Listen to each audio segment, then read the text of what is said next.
ఇక రెండవ భాగంలోకి వద్దాం. రెండవ విభజన ఏంటి అని అంటే వెనకే వ్యక్తి. వెనకే వ్యక్తి చూడండి, లూకాసు సువార్త 19వ అధ్యాయం.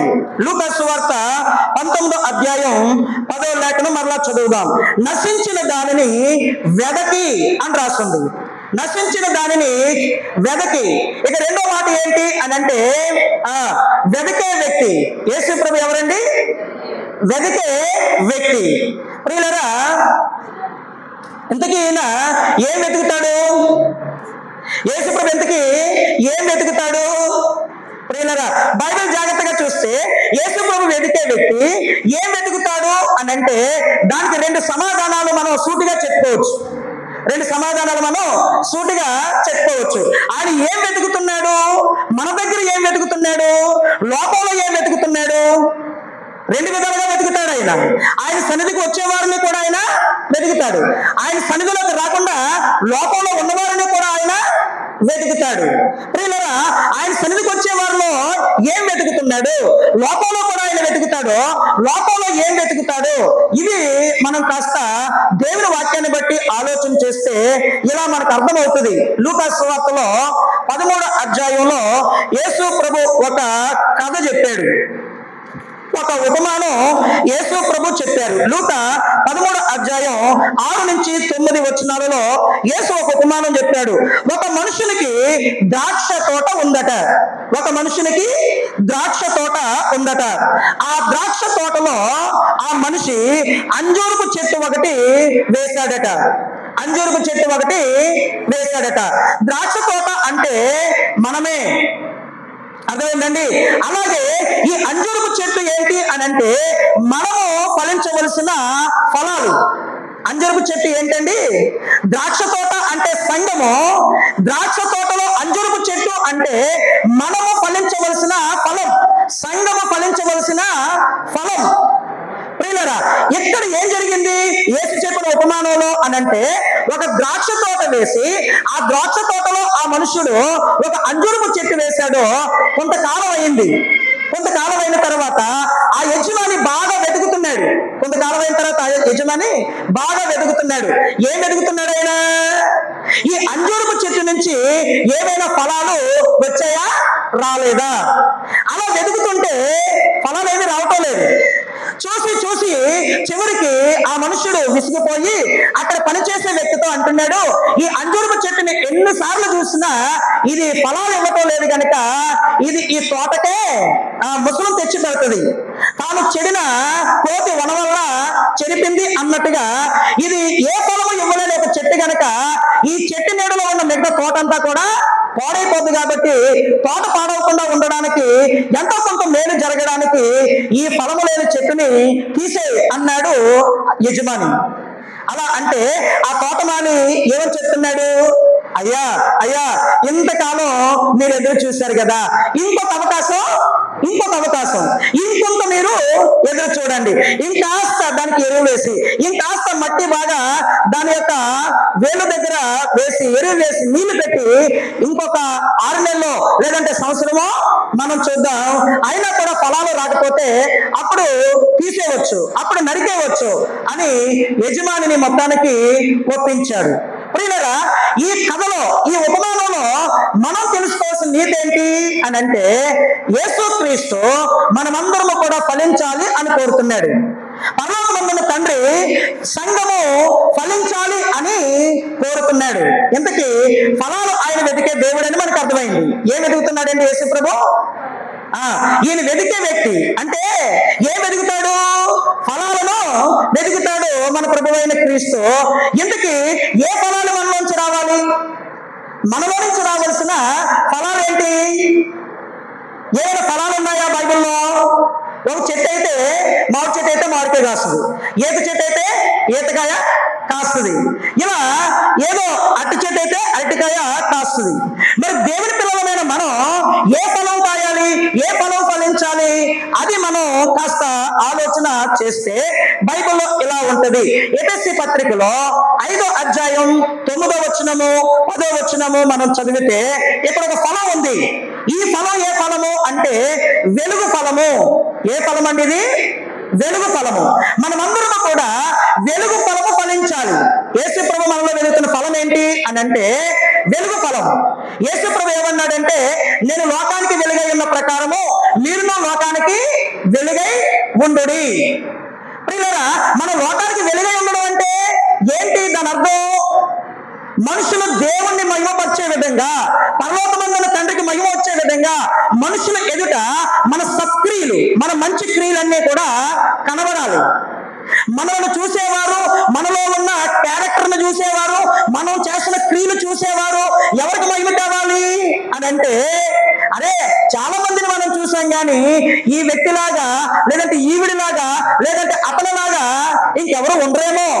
వాడు చాలా ప్రత్యేకంగా ఉంటాడు, ఆమె చాలా ప్రత్యేకంగా ఉంటుంది. వారి క్రియలన్నీ కూడా ఎంత మంచిగా ఉంటుందో, వారి జీవితం, వారి మాట, వారి ప్రవర్తన, వారు ఏది చేసినా ఎంత మంచిగా అది ఉంటుందో, ఎంత ఉపయోగకరంగా ఉంటుందో, ఎంత దీవుడికరంగా ఉంటుందో. ప్రియులారా, ఈ విధంగా మన సత్క్రియలు 10 మందిలోనూ మంచి తెచ్చేదిగా ఉండాలి. ఎవరికండి ఆ మంచి పేరు, ఎవరికండి ఆ ఘనత అని అంటే దేవునికి. అందుకని మనం ఏ ఫలం ఫలించాలి అని అంటే వెలుగు ఫలము ఫలించాలి. వెలుగుకు బదులు చాలా మంది చీకటి ఫలాలు ఫలిస్తారు. వెలుగుకు బదులు చాలా మంది చీకటి ఫలాలు. లోకంలో ఉన్న వారు అందరిలాగే మనం కూడా జీవిస్తూ ఉంటాం. దాన్నే సామెత రూపంలో చెప్పాలంటే నలుగురితో నారాయణ అంటారు సామెత, కులంతో గోవింద. అంటే దాని అర్థం ఏంటి? లోకంలో అందరూ ఎలా ఉన్నారో మనం కూడా ఆ విధంగానే. అంతేగాని ప్రభు నమ్మిన మనకంటూ ఏ ప్రత్యేకమైన జీవితము ఉండదు. యేసు మనలో వెతికేది ఏంటంటే ఫలాలు. అందులో మొదటి ఫలం ఏంటి? వెలుగు ఫలాన్ని యేసు ప్రభు కోరుతున్నాడు.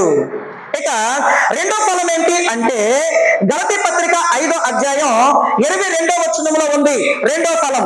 ఏంటి ఈ ఫలం అంటే ఆత్మ ఫలం. రెండో ఫలం ఏంటండి? ఆత్మ ఫలం. మనలో ప్రతి ఒక్కరూ కూడా ఆత్మ ఫలం ఫలించాలి.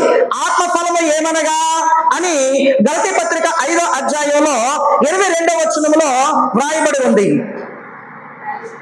ప్రియులారా, మనం దేవుని ఆత్మచేత ముద్రించబడ్డాం గనక దేవుడు మనలను అనాథులుగా విడవలేదు. ఆదరణకర్త అయిన ఆత్మను మనకి ఇచ్చాడు. పాపముల గురించి, నీతిని గురించి ఒప్పింపజేసే ఆత్మను మనకి ఇచ్చాడు.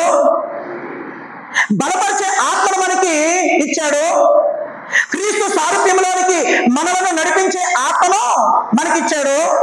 కాబట్టి మనం ఎప్పుడూ కూడా ఆత్మను దుఃఖపరచకుండా, మనం ఎప్పుడూ కూడా మన స్వచ్ఛత్వాన్ని అనుసరించకుండా, మనం ఎప్పుడు కూడా ఆత్మను ఆర్పకుండా, ఆత్మ దేవుడిలో నుంచి ఫలాన్ని మనం బయటకు చూపేవారుగా ఉండాలి. ఆత్మదేవుడు ఎక్కడ ఉన్నాడు?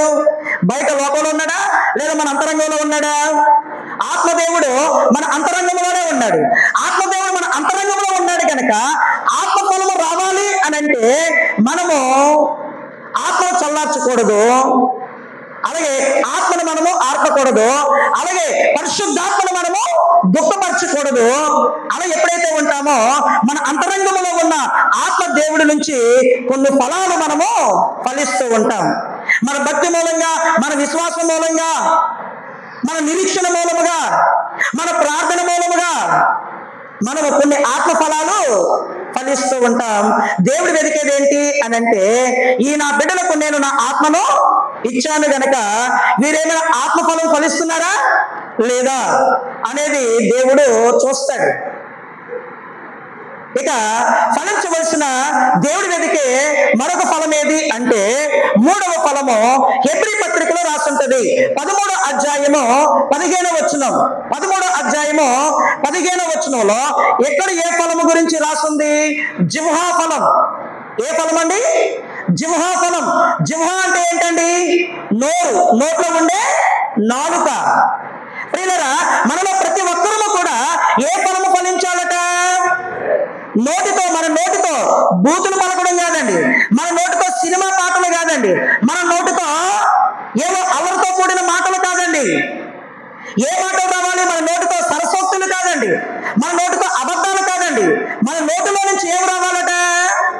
జిహ్వా ఫలం. అంటే దేవుణ్ణి మన నోటితో స్తుతించే బిడ్డలుగా ఉండాలి. దేవుడు పరిశుద్ధుడు గనక ఇదిగో మనమును కూడా పరిశుద్ధముగా ఉండి, అంటే మన నోటిని మనము పరిశుద్ధముగా ఉంచుకొని, ప్రియులారా మన నోటిని మనం పరిశుద్ధంగా ఉంచుకోవడం అంటే అబద్ధాలు ఇష్టానుసారంగా పలకకుండా, బూతులు ఇష్టానుసారంగా పలకకుండా, సినిమా పాటలు ఇష్టానుసారంగా పాడకుండా, సినిమా స్టోరీలు సీరియల్ కథలు ఇష్టానుసారంగా చెప్పుకోకుండా, ఇరుగు పొరుగు వారి మీద లేనిపోని చాడీలు పలకకుండా, ఇలాంటివన్నీ కూడా మన నోటితో మనం చేయకుండా ఈ నోటిని మనం చాలా జాగ్రత్తగా కంట్రోల్లో పెట్టుకోవాలి. అలా ఈ నోటిని కంట్రోల్లో పెట్టుకుంటే నీవు నీ నోటితో ప్రభువుకు స్తోత్రం చెప్పినా, ప్రభువుకు వందనం చెప్పినా, ప్రభువుకి మహిమ చెల్లించినా దేవుడు మహిమ పొందుతాడు. దేవుడు నిన్ను బట్టి ఎంతగానో అతిశయిస్తాడు. ప్రియులారా మన నోటితో మనం ఎల్లప్పుడూ కూడా దేవునికి కృతజ్ఞతాస్తుతులు చెల్లించే పిల్లలుగా ఉండాలి. మన నోరు ఎల్లప్పుడు ఎలా ఉండాలి అంటే నూతన కీర్తన పాడే విధంగా మన నోటితో స్తోత్రాలు రావాలి, మన నోటి నుంచి దేవుని యొక్క పాటలు రావాలి, లేదా మన నోటి నుంచి దేవుని వాక్యాలు రావాలి. దీనిని మనం ఏమంటాం అనంటే జిహ్వా ఫలము, అంటే నోటి ద్వారా ఫలించవలసింది. జిహ్వా ఫలం అంటే నోటి ద్వారా నీవు ఫలించవలసింది. లోకంలో కూడా సువార్త చెప్పావు అనుకో, నువ్వు జిహ్వా ఫలం ఫలిస్తున్నావు. ఒక చక్కని పాట నువ్వు నేర్చుకుని పాడుతున్నావు అనుకో, నువ్వు జిహ్వా ఫలం ఫలిస్తున్నావు. అలాగే స్తుతి ఆరాధనలో నీ నోరు విప్పి దేవునికి స్తోత్రాలు చెల్లిస్తున్నావు అనుకో, నువ్వు జిహ్వా ఫలం ఫలిస్తున్నావు. అలాగే ప్రార్థించే వారితో కలిసి నీవు కూడా ప్రార్థన చేస్తున్నావు అనుకో, నువ్వు జిహ్వా ఫలం ఫలిస్తున్నావు. ప్రియులారా ఈ విధంగా మనలో ఫలాన్ని ఎవరు వెదుగుతున్నారు? యేసుక్రీస్తు వెదుగుతున్నాడు. ఎన్ని ఫలాలు అయ్యాయి? 3 ఫలాలు. మొదటి ఫలం ఏంటి? వెలుగు ఫలం. ఉందా? యేసు వెలుగుతున్నాడు, ఉందా? రెండవది ఏంటి? ఆత్మఫలం. యేసుక్రీస్తు వెలుగుతున్నాడు, ఆత్మఫలం నీ దగ్గర ఉందా? మూడో ఫలం ఏంటి? జిహ్వా ఫలం. యేసు ప్రభు వెలుగుతున్నాడు, నీ దగ్గర జిహ్వా ఫలం ఉందా? ఇక 4వ ఫలం ఏంటి? రోమాపత్రిక 15వ అధ్యాయం 28వ వచనం. రోమాపత్రిక 15వ అధ్యాయం 28వ వచనం, అలాగే 26వ వచనం. ఈ 2 వచనాలు మనం చదివితే ఇక్కడ ఒక ఫలం గురించి పౌలు రోమా సంఘంతో మాట్లాడాడు. ఏంటి ఈ ఫలము అనంటే చందా ఫలం లేదా కానుకల ఫలం. ఏంటండి ఫలము? చందా ఫలం లేదా కానుకల ఫలం. మనం ఇది కూడా ఫలించాలి. ఏంటండి చందా ఫలం అంటే? కానుకల ఫలం అంటే ఏంటండి? ఏంటంటే దేవుని పని లోకంలో జరగాలి అంటే కొన్ని అవసరాలు ఉంటాయి. ఉంటాయా లేదా? దేవుని పని లోకంలో జరగాలంటే కొన్ని అవసరాలు ఉంటాయి. ఈ లోకంలో అవసరాలు ఎలా తీరుతాయి? ప్రసంగి గ్రంథంలో ఉంది, ద్రవ్యము అన్నిటికీ అక్కరకు వచ్చును. ఏమనుందండి ప్రసంగి పుస్తకంలో? ద్రవ్యము అన్నిటికీ అక్కరకు వచ్చును. డబ్బులు లేకపోతే, ధనం లేకపోతే, ఖజానా లేకపోతే ఈ లోకంలో మనం ఏది కూడా చేయలేం. కాబట్టి దేవుని పని, దేవుని సేవ జరగాలి అన్నప్పుడు మనం ఎలా ఉండాలో ఈ ఫలం మనతో చెప్తుంది. అపోస్తలుడైన పౌలు రోమా సంఘంతో ఈ మాట చెప్తున్నాడు. 15వ అధ్యాయం 28వ వచనంలోను 26వ వచనంలోను సంఘము దేవుని కొరకు ఖర్చు పెట్టేదిగా ఉండాలి. సంఘంలో ప్రతి విశ్వాసి దేవుని సేవ కొరకు ఖర్చు పెట్టేవారుగా ఉండాలి. అర్థమవుతుందా?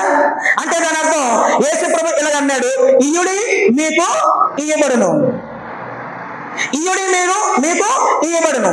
మనం ఎప్పుడైతే దేవుడికి ఇచ్చేవారుగా ఉన్నామో, అది ప్రథమ ఫలమైనా, అది దశమ భాగమైనా, అది ప్రత్యేక కానుకైనా, మరి ఏదైనా సరే, అది ఏదో ఒక మీటింగ్ కోసమైనా, లేదంటే ఏదైనా ఒక వస్తువు కొనడానికైనా, మరి దేనికైనా సరే మనం ఏదైనా ప్రభుకి మనం ఇచ్చేవారుగా, సేవకుడికి మనం ఇచ్చేవారుగా, సేవకు మనం ఇచ్చేవారుగా ఉంటే దాని వలన ప్రతిఫలం పొందుతామా లేదా? యేసు ప్రభు అన్నాడు, మీరిస్తే మరలా తిరిగి మీరు పొందుకుంటారు. మీరు సేవకు ఇస్తున్నారంటే నాకే ఇస్తున్నారు, మీరు సేవకుడికి ఇస్తున్నారంటే నాకే ఇస్తున్నారు. ప్రియులారా, ఒక చిన్న పిల్లోడు రొట్టెలు చేపలు తీసుకొచ్చి యేసు ప్రభు చేతిలో పోసాడు. పోస్తే ఎన్ని గంపలు ఇచ్చాడు ఆ వ్యక్తికి? మరలా ఎన్ని గంపలండి? 12 గంపలు నిండా ఎత్తారా? ప్రభునందు ప్రియులారా, ఇచ్చిన చేపల రొట్టెలు ఎన్ని? ఇచ్చిన చేపల రొట్టెలు ఎన్ని? 2 చేపలు 5 రొట్టెలు. కానీ ఎన్ని పట్టుకెళ్ళాడు యేసు? తిరిగి ఎన్ని ఇచ్చాడు వెనక్కి? 12 గంపల నిండా ఇచ్చేసాడండి. అంటే ఎవడోలో నువ్వు తక్కువ వేస్తున్నావా, ఎక్కువ వేస్తున్నావా? అర్థమైందండి? నీవు ఇచ్చేది నువ్వు సనుగుకోకుండా సమృద్ధిగా ఇచ్చే బిడ్డగా ఉంటే, ఇది నాది కాదు నా ప్రభుది, దశమభాగం నాది కాదు నా ప్రభుది, ఈ ప్రత్యేక కానుక నాది కాదు నా ప్రభుది, ఇది నా ప్రభుది నా సేవకుడిది, ఈ విధంగా నువ్వు భావించి ఇది సేవకు సంబంధించిందని భావించి దేవునిదే నాది నాదే అన్న ఒక ప్రత్యేకమైన దృష్టి ఆలోచనతో, అలాంటి నిష్ఠతో నువ్వు ఎప్పుడైతే ఇచ్చే బిడ్డగా ఉంటావో నిన్నెన్నడూ కూడా దేవుడు వదిలేయడు. నువ్వు పెడుతున్నావు, పెట్టే వ్యక్తిని దేవుడు ఎప్పుడైనా వదిలేస్తాడా? పని జరగడానికి సహకరిస్తున్నావు, సహకరించే వ్యక్తిని దేవుడు ఎప్పుడైనా వదిలేస్తాడా? వదిలేసేవాడు కాదు. ఆయన అన్యాయస్తుడు కాదు. ఆనాడు ఆ చిన్న పిల్లోడు ఇచ్చిన చేపలని రొట్టెలు దీవించి గంపల నిండా తిరిగి ఇచ్చిన దేవుడు ఈ రోజు నన్ను ఇవ్వాలి గాని, కానుక ఫలము నువ్వు ఫలించాలి గాని దేవుడు నిన్ను ఎట్టి పరిస్థితుల్లోనూ వదలడు. సమృద్ధిగా నిన్ను దీవిస్తాడు. ఇస్తున్నావా నువ్వు? దేవుడి వివరాలు తనకున్న జీవనం అంతా వేసిందట. ఆ టైంలో యేసుప్రభు ఎక్కడున్నాడు? కానుకల పెట్టులో ఆ వేద వివరాలు వచ్చి కానుక వేస్తుంటే ఆ ఒక్క వ్యక్తే కాదు, చాలా మంది మనలాంటి వాళ్ళు వచ్చారు. దేవుడి వివరాల కంటే ఎక్కువ వేశారా తక్కువ వేశారా? యేసుప్రభు అంటున్నాడు అందరూ తక్కువ వేశారని, ఆ వేద వివరాలు ఎక్కువ వేసింది అని. అంటే అక్కడ ఉన్నవారు అందరిలోనూ యేసుప్రభు చెప్తున్నాడు, వెతుకుతున్నాడు ఎవరు ఇక్కడ కానుకల ఫలం బాగా ఫలిస్తారు అని. కానుకలు పెట్టివైతే చూస్తూ అక్కడే ఉంటూ ఆయన వెతుకుతుంటే ఆయనకి ఎవరు దొరికారండి అక్కడ? ఒక భేద విధవరాలు దొరికిందండి. మిగతా వాళ్ళందరూ కూడా వేసే ఉంటారు, చాలా ఎక్కువగా వేసే ఉంటారు. కానీ వాళ్ళందరిలోనూ ఎవరిని చూపించాడు, ఎవరిని గొప్ప చేశాడు, ఎవరిని దీవిస్తున్నాడు? ఒక భేద విధవరాలని. ఇక్కడ ఉన్న వారందరికంటే కూడా ఈమె చాలా ఎక్కువగా వేస్తుంది. రహస్యం ఎంత వేసింది ఎవరికి తెలియదు. అలాంటి రహస్యాన్ని కూడా బయటికి చెప్పాడు. ఎంత వేసిందని చెప్పాడు? తన జీవనమంతా. వాస్తవానికి వేసిందంతా రెండు కాసులు వేసిందండి. కానీ వేసేవన్నాడు తన జీవనమంతా వేసింది. అంటే ఆవిడకి వేరే ఆధారం లేదు. ఆ 2 కాసులు చిల్లర మార్చి అందులో ఒక కాసు చిల్లర మార్చి వేయొచ్చు, అలా చేయలేదు. లేదంటే 2 కాసులో ఒక కాసు ఉంచుకొని ఒక కాసు వేయొచ్చు, అలాగా కూడా చేయలేదు. చిల్లర మార్చి వేయకుండా 2 కాసులో ఒక కాసు ఉంచుకొని వేయకుండా ఏం చేసిందని యేసు చెప్తున్నాడు? 2 కాసులు వేసిందని చెప్తున్నాడు. అందుకనే అన్యాయస్తుడు ఆయన కాదు గనక అందరిలో కేక వేసి చెప్పాడు, అందరిలో వేల పట్టి చెప్పాడు, ఇదిగో ఈవిడ కానుక ఫలం ఫలించింది, ఈవిడే మీకు ఈవిడను, ఈవిడిని నేను వదిలేయను, ఈమె విధవరాలే కావచ్చు కానీ ఈమె దీవెన పొందుతుంది. దేవునికి స్తోత్రం, హల్లెలూయా. ఉన్నవారు దీవెన పొందడం కాదండి, లేని వారే దీవెన పొందుతారు. ఉన్నవారు ఇవ్వడం కాదండి, లేని వారే ఎప్పుడైనా ఇస్తారండి. ఉన్నవాడికి ఇంకా ధనాశ పెరుగుతుంది, దాచుకోవాలనిపిస్తుంది. కానీ లేనివాడు ఏం చేస్తాడు అని అంటే ధనాపేక్ష లేనివాడే వాడే ఇంకా దేవుని మహిమ కొరకు సేవ కొరకు తీసి దేవునికి దైవజనుడికి అంకితం చేస్తాడండి ఆ కానుక. దేవునికి స్తోత్రం కలుగుగాక. ప్రభునందు ప్రియులారా, మనము ఫలించవలసిన మరొక ఫలం ఏంటి అంటే కానుకల ఫలం, లేదంటే చందా ఫలము మనము ఫలించాలి. రోమా సంఘానికి ఉత్తరం రాస్తూ పౌలు ఈ వివరము ఇచ్చాడు. ఇంకా దేవుడి వెతికేది ఏంటంటే ఫలము. అందులో ఫలాలు చూస్తున్నాం. మరొక ఫలం ఏ ఫలం ఫలించాలి అంటే శిక్షా ఫలం. ఇంకొక ఫలం ఏంటండి? శిక్షా ఫలం మనం ఫలించాలట. హెబ్రీ పత్రికలో 12వ అధ్యాయము 7 నుంచి 11 వచనాలు చదివితే దేవుని పిల్లలైన మనకి ఈ లోకంలో శిక్షలు ఉంటాయా లేదా? శిక్షలు ఉంటాయా లేదా? ఉంటాయండి. శిక్షించబడతావా లేదా? శిక్షించబడతామండి. యేసు ప్రభు ఏమన్నాడు?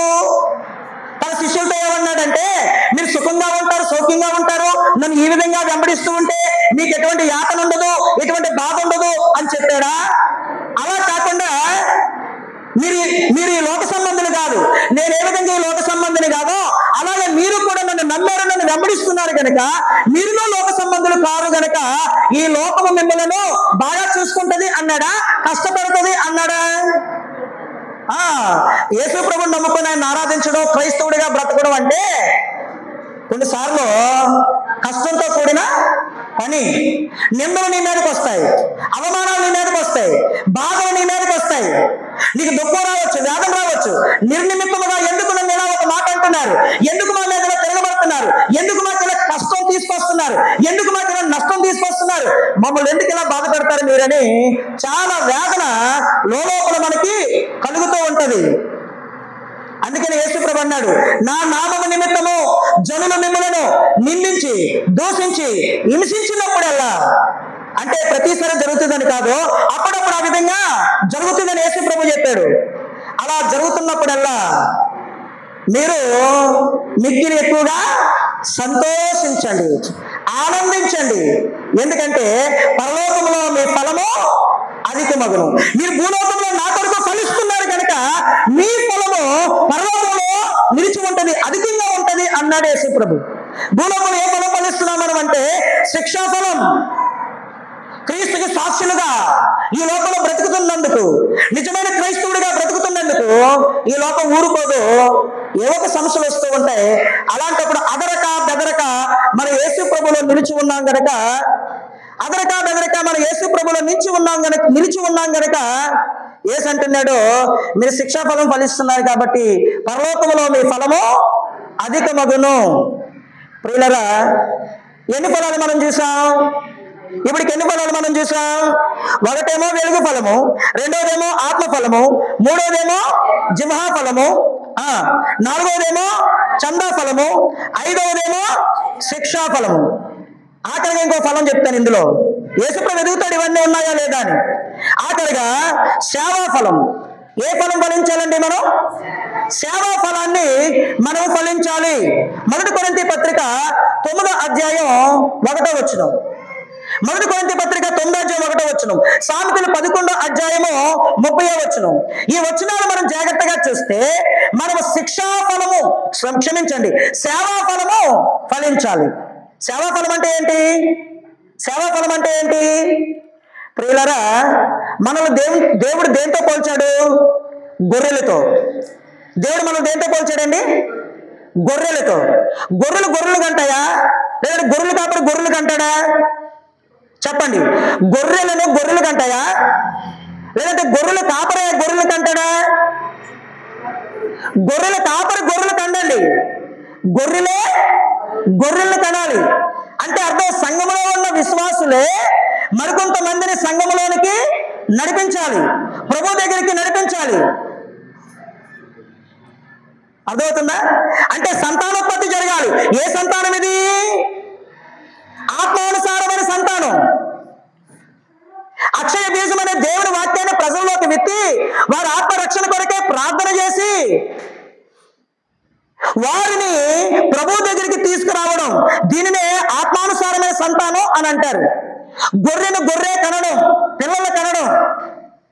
మనం సేవా ఫలం ఫలించాలి అంటే దాని అర్థం మనము నశించిపోతున్న ఆత్మలను సంపాదించే పిల్లలుగా ఉండాలి. ఎంతో మంది నశించిపోతున్నారు కదా లోకంలో. వాళ్ళ కొరకైన భారం, కన్నీటి చుక్కలు కారుస్తున్నావా?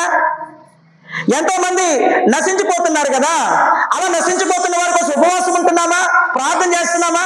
సువార్త భారంతో మనం ఏమైనా ఉన్నామా? సువార్త కోసం పరిగెడుతున్నామా? ఆసక్తి కలిగి ఉన్నామా? లేదా సువార్త కొరకు సహకరించే పిల్లలుగా మనం ఉన్నామా?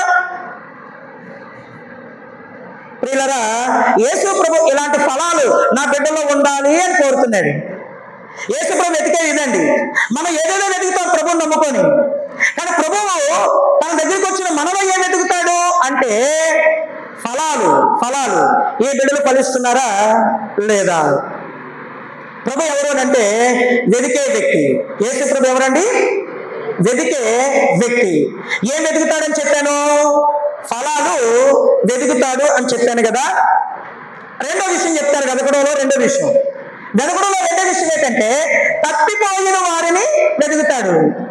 యేసుప్రభు ఎవరు వెతుకుతాడండి? యేసుప్రభు తప్పిపోయిన వారిని వెతుకుతాడు. వెతకవలసిన అవసరం ఎప్పుడు ఉంటుందండి?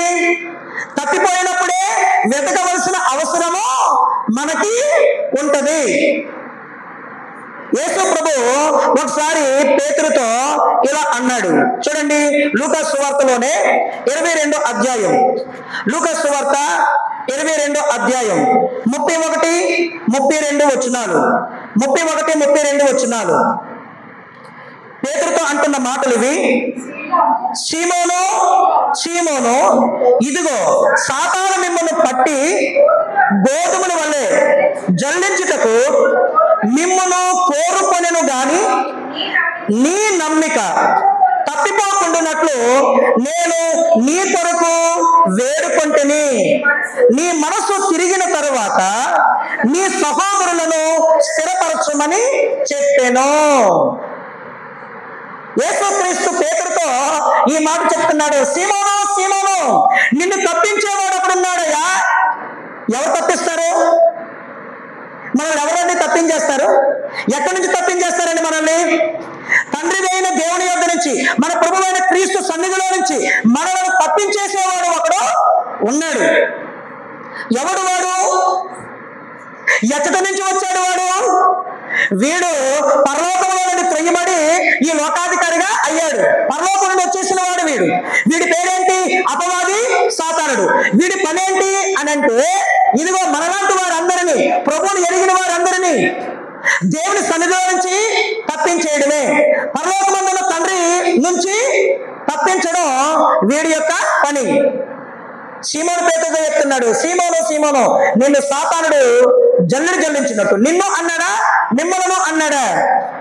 నిన్ను ఒక్కడిని మాత్రమే కాదు, నీతో పాటు నన్ను వెంబడిస్తున్న మిగతా వాళ్ళందరినీ కూడా సాతానుడు జల్లించి మిమ్మలను నా యొద్ద నుంచి, నా సేవలో నుంచి, నా పిలుపులో నుంచి, నా యొక్క విశ్వాసంలో నుంచి, భక్తిలో నుంచి తప్పించాలని వాడు చూస్తున్నాడు. అయితే మీ నమ్మిక తప్పిపోకుండానట్లు మీ కొరకు నేను ప్రార్థన చేస్తున్నాను. దేవునికి స్తోత్రం. హల్లెలూయా. ప్రియులారా, ఈ సాతానుడు తప్పించడం అనేది ఎప్పుడు జరిగిందండి? సాతానుడు దేవుని సన్నిధిలో నుంచి తప్పించేయడం అనేది ఎప్పుడు జరిగింది? ఎక్కడ జరిగింది? ఆది కాండంలోనే ఇది జరిగింది. ఆది కాండంలో మొదటి కుటుంబం ఆదాము, అవ్వ, వీళ్ళిద్దరిని ఎవరు తప్పించేశారండి? దేవునిలో నుంచి బయటికి ఎవరు నడిపించారండి? సాతానుడే. ఇది నిజమా అని వచ్చి మాట్లాడడం మొదలు పెట్టాడు. ఈ పండు తినొద్దన్నాడా అని మాట్లాడడం మొదలు పెట్టాడు. మీరు తినొచ్చు కదా, తింటే తప్పేమీ లేదు అని మాట్లాడడం మొదలు పెట్టాడు. అది తింటే మీరు దేవదూతలు అయిపోతారు అని అబద్ధాలు చెప్పడం మొదలు పెట్టాడు. చివరికి ఏమయ్యారంటే ఆదామవ్వలు తప్పిపోయారు. ఆదామవ్వలు తప్పిపోయారు. ప్రభునందు ప్రియులారా, ఈ విధంగా మనలో అనేక మందిని ఆదామవ్వల మూలంగా దేవునిలోంచి తప్పిపోయిన వారమే.